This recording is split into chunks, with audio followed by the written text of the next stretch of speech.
I'm a dire Chiefs and Cyclones fan, and this Cyclones wide receiver was a straight up cheat code.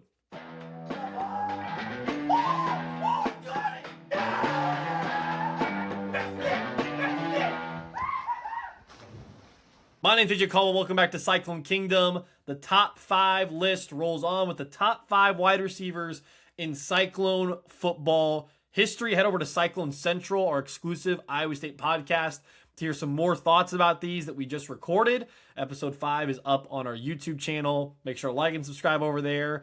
And then like and subscribe while you're here as well for all things Chiefs and Cyclones. There's a lot of people on this list. There's a lot of people you could put on this list. 5 through 10 are interchangeable. Heck, 1 through 5 could be interchangeable depending on where you're at with certain guys.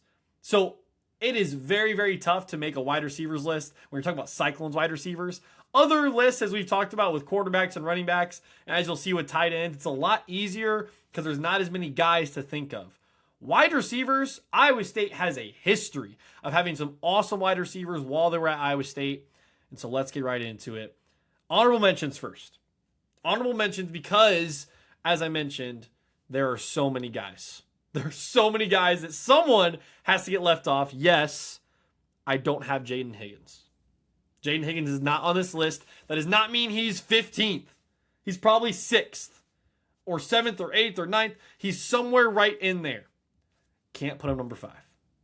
As well as Lane Danielson. Can't put him in the top 5 because of his size in comparison to what these guys did and, more importantly, what they meant to Cyclone football. That's a very important piece. Your talent is great. Your stats are great. But what did you mean to Cyclone football while you were in an ISU uniform? That leads me to number 5. And if it was just talent alone and nothing else, this guy might be number 1. Straight up might be number 1. Hakeem Butler. Hakeem Butler was a freak, is a freak. And the fact that he has not been given a full chance in the NFL, I know he's been in different training camps for like 4 different teams. The fact no one's given him a chance is wild to me. Oh, people are saying, oh, he can't beat linebackers. He's super slow. I don't see that. I've seen him play in the UFL. I saw him play at Iowa State. The dude is a straight up freak. Some of the best highlights in Iowa State football history, dude's got like 5 of them. He ran over half the Oklahoma roster. He threw a Kansas defender. He head-topped a Baylor defender, all resulting in touchdowns. He was a Megatron of Iowa State. I mean, he was unreal for the period of time that he was in with the Brock Purdy's, with the Matt Campbell resurgent Iowa State era. He was a part of that. He was right after Allen Lazard. He was right after these guys that brought Cyclone football back. More to come on that in just a second. Hakeem Butler was him. He was the definition of being him on the football field. Jump balls that were 50-50 balls turned into 80-20 balls for Hakeem Butler. Has to be on this list. Has to be because of his talent and because of what he brought to Cyclone football and saying, go get it, Hakeem. Go get it. And he deserves a real chance with an NFL team. Not just, oh, you're part of a training camp roster and now we'll just kind of let you go. A real chance to compete for a roster spot because they will not regret it. Hakeem Butler's number 5. So much more we could say, but we got to move on. Number 4 on the list. This guy brought a lot to Cyclone football and was a part of one of the best Cyclone teams of all time. In fact, the best Cyclone team of all time. A smaller guy, similar to Lane Danielson. However, in his production and what he did for Cyclone football, he changed it forever. And if not for Matt Campbell leaving and Rocco Beck leaving and all these guys leaving, maybe we remember this even more fondly than we already do. Because number 4 is Jalen Knoll. Jalen Knoll, from the Kansas City area, came in as a very small freshman wide receiver. I remember people saying, including myself, saying, what's this guy going to do? Who is this guy going to be? What's his role going to look like? Is he just a return specialist? Is he just this, just that? Came in Brock Purdy's senior season. And then played with Hunter Deckers. Played through that whole gambling situation, which we talked about on Cyclone Central as well. And then with Rocco Becht, came alive. Came alive. One of my favorite highlights of him in his whole college career is giving it to Iowa fans on a one-play touchdown drive, 75 yards, running butt naked towards the end zone. Nobody around him. Wide open, all the way towards the end zone, and talking, pointing at Hawkeye fans as he's running into the end zone. One of the coolest highlights I've seen from an Iowa State wide receiver, and it's from Jalen Knoll. The snow game, where he catches a 5-yard out and goes 70 yards. The guy made play after play after play and was a part of the best duo, probably, in Iowa State history with Jaden Higgins and Jalen Knoll. I basically had to pick which one I wanted to have on this list because of the other guys that are on here. So I think that Jalen Knoll means more to Cyclones than people realize. I think he means more to college football than people realize because of what he did for Iowa State in that 10-2 season, where we didn't get a chance to really see how that played out because we lost to Arizona State and ran into Cam Scadaboo. I think any day we would have played them, we would have lost. That's how good Cam Scadaboo is. But Jalen Knoll provided Cyclone fans like me memories for a lifetime and core memories that you'll think about forever in being a part of the best team of all time and being a part of something that is super, super cool in being a freshman to a senior and senior trajectory where he's now on an NFL team and he's going to be given his real shot in his second, third, and fourth year. Super excited for Jalen Knoll with the Texans, the Iowa State Texans, as we like to say. Jalen Knoll's number 4. Number 3. I was in person for this game that really solidified who this guy was and what he meant to Cyclone football. He didn't really get his due because the teams that he was on kind of underachieved. But in terms of his stats, in terms of where he is, I think he's 3rd all time in receiving yards in Iowa State history. Give me X. Give me Xavier Hutchinson.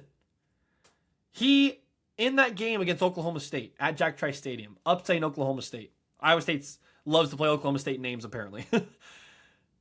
Xavier Hutchinson had a touchdown where he walked in, and because he skipped towards the end zone, got called for taunting and got the touchdown taken away. And he's like, all right, that's fine. Screw you. I'm going to go score again.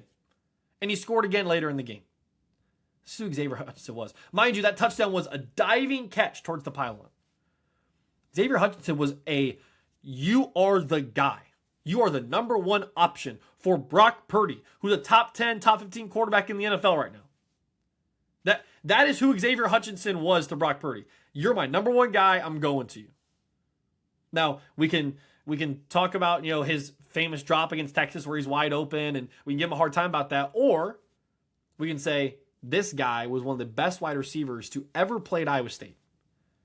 And he's never given his due, similar to some other great wide receivers, because the team he was on and the teams he was on underachieved.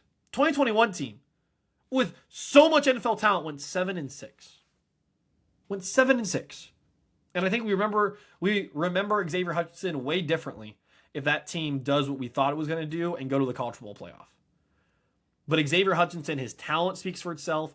His ability to play in the NFL now speaks for itself for the Texans. And what he meant to Brock Purdy, to Matt Campbell, to those Iowa State teams in 2020 and 2021 that brought Iowa State to the brink of the college football playoff cannot be overstated. Xavier Hutchinson, number 3. He's not above these two guys. He's not above these two guys because one of these guys changed Cyclone football forever, and one of these guys was a straight-up cheat code. Let's start with the guy that changed Cyclone football. Allen Lazard changed the game for Iowa State. He changed the game. That 2017 game against Oklahoma where we shocked the world and beat the number 3 Oklahoma Sooners with Heisman Trophy winner Baker Mayfield and CeeDee Lamb and this unbelievable Oklahoma team that was supposed to wreck the world and wreck college football and just mollywop everybody. We went into Norman and beat them for the first time since the 60s. And Allen Lazard had the game-changing play. His touchdown catch, I told the story on Cyclone Central if you want to go check it out. But his touchdown catch to beat Oklahoma, where he's dog crawling all over the Oklahoma Sooner faithful and giving it to him, saying, I'm a dog, you're not. I want this more than you. It proved that Allen Lazard is the most important Cyclone football player probably ever. Because he created this narrative of changing Iowa State from a laughingstock into a Big 12 contender every single year. To the point where now, in a couple of years, we're expecting Jimmy Rogers to do the same because of what Alan Lazard did back in 2017 with Matt Campbell. That's how good he was. And he wasn't even a Matt Campbell recruit. He was a Paul Rhodes recruit. And he stuck it out and was a part of something his senior year that changed Cyclone football forever.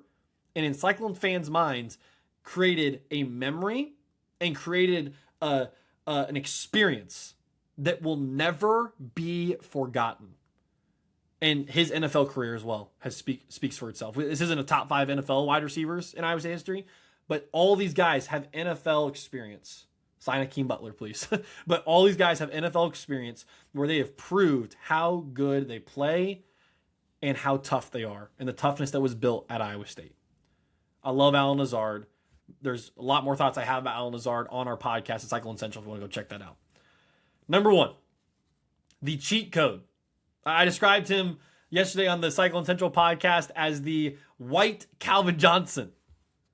It's Todd Blythe, man. This guy had 31 receiving touchdowns. 31! He was an unbelievable talent.